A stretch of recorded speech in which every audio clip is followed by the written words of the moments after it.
মা, বাবা, তোমরা কোথায় চলে গেলে? আমাকে এই নিষ্ঠুর দুনিয়ায় একা রেখে।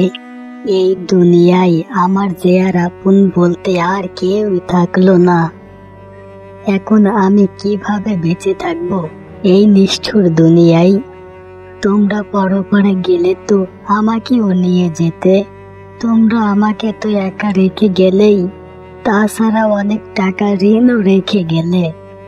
পাওনাদাররা এসে আমাকে নানান রকমের কথা শুনিয়ে যায়। এখন আমি কিভাবে দিব এত পাওনাদারদের পাওনা টাকা?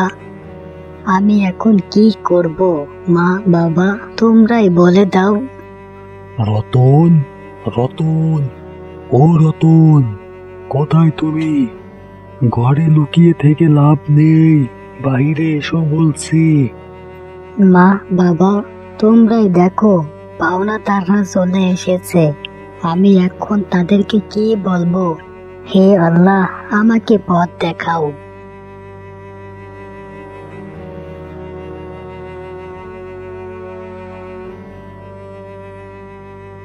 মোড়ল চাচা, আপনি এসেছেন? না এসে তো আর পারলাম না।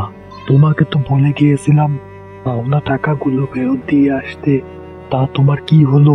টাকাগুলো তো আর দিয়ে আসলে না, কারণ কি? চাচা, আপনি তো জানেনই আমি ছোট মানুষ। তাছাড়া আমার তো কোনো ইনকাম নেই। আমি আপনার টাকা কিভাবে পরিশোধ করব? তুমি ছোট না বড়, ইনকাম করো কি করো না, সেটা তো আমার দেখার বিষয় না।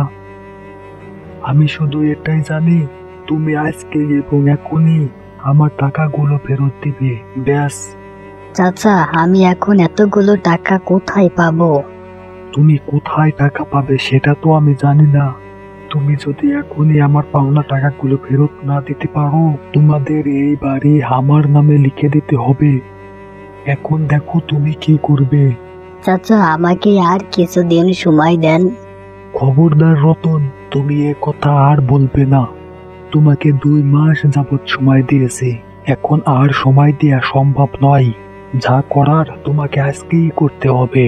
আচ্ছা চাচা, আমি আমার মা বাবা রেখে যাওয়া শেষ স্মৃতিটাও লিখে দিচ্ছি। আপনি দলিল রেডি করেন।